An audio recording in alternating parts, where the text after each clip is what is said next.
Magandang oras mga kababayan, mga ka-Golden Boy. Merong ikinagagalit ngayon ang China dahil na-discover nila na meron palang mga spy turtle. Spy turtle? Paano nangyari? Well, ang mga pagong na ito o pawikan ay nilagyan ng mga kamera ng kung sino ay hindi natin alam. Iba kasi sila lang ang naglagay niyan kasi nandoon sa China Sea. Naglipa na doon yung mga turtle na mayroong mga kamera sa katawan. Yung iba ang kamera ay nasa mata At ito hindi mga robot na turtle.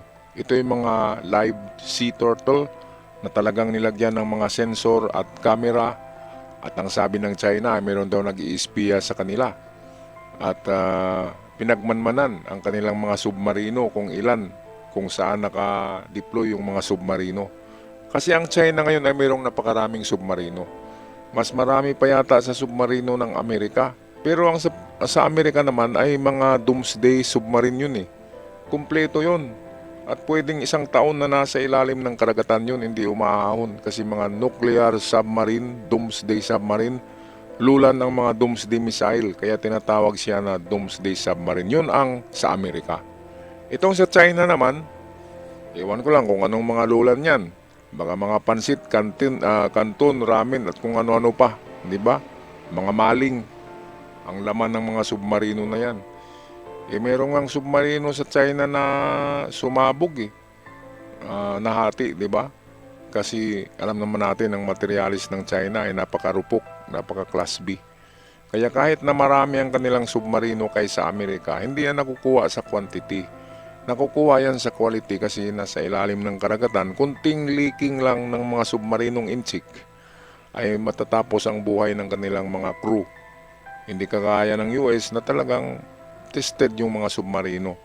Matagal nang tested. Kaya ito, atin panoorin ang atin muna unahin itong Wayon News Channel ng India kung anong masasabi nila dito tungkol sa mga spy fish. Kasama palang isda dito Tsaka spy turtle. Well, ito ang video atin panoorin. The next battlefield may not just be in the skies or on land. It may also lie deep beneath the sea. China claims that an invisible secret undersea war has already begun around China's seas. Beijing says foreign intelligence agencies are spending spy turtles, spy fish, underwater sensors and seabed devices into its waters to map the ocean floor and track its submarines. The allegations come as military competition in the Indo-Pacific continues to escalate. Ayan mga kababayan, sinasabi pang escalate sila ngayong nag-escalate. Kung natandaan nyo, noong nakaraang 4 na buwan, ay mayroong mga nakukuhang sea drones na kulay yellow na parang dolphin ang itsura. Diba? Mayroong nakuha sa Surigao Strait, mayroong nakuha dyan sa Palawan, 2 yun. At yun ay mga spy drones ng China. Ngayon, bakit sasabihin ng China na iniispiyahan sila ng ibang bansa? Well, siguro mayroong mga counter-espionage kagaya ng Taiwan. Siyempre ang Taiwan ay kumikilos din. Kasi alam ng Taiwan na maraming submarino ang Amerika. So dapat mag-mapping din ang Taiwan para malaman nila kung nasaan ang mga submarino na yan. Ang Amerika ay matagal na yan na nag-mapping. Siguro through satellite or through submarines kasi meron ding mga submarines na naka-standby dyan ng Amerika.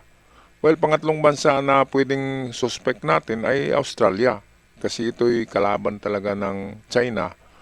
Galit ang China sa Australia, ganun din ang Australia, galit sa mga Chikwa. Kaya pwedeng sa Australia. Ngayon kung sabihin natin na sa Pilipinas ay mukhang malabo na meron tayong mga spy fish. Malabo yan. Siokoy pwede meron tayong spy siokoy. Well, meron tayong balita dito sa Net25, Mata ng Agila, atin panoorin. Nagbabala ang intelligence agency ng China na ginagamit umano ang mga dayuhan ng spy turtles o spy fish upang lihim na mangalap ng sensitibong impormasyon sa karagatan ng bansa. Ipinahayag ng ahensya na nadiskubre nila umano ang ilang aquatic animals na nilagyan ng sensors at iba pang kagamitan sa ilang katubigan ng China upang makalikom ng mahalagang datos tungkol sa kanilang depensa sa baybayin. Ayon sa Beijing, maaari umanong gamitin ang mga impormasyong ito para tukuyin ang mga mahihinang bahagi ng coastal defenses ng bansa.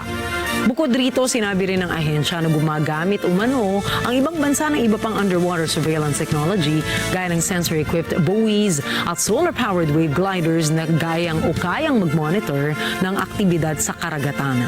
Hinikayat ng Chinese authorities ang kanilang mga mangingisda at komunidad sa baybayin na iulat agad ang anumang kahina-hinalang kagamitan o kakaibang bagay na makikita sa karagatan.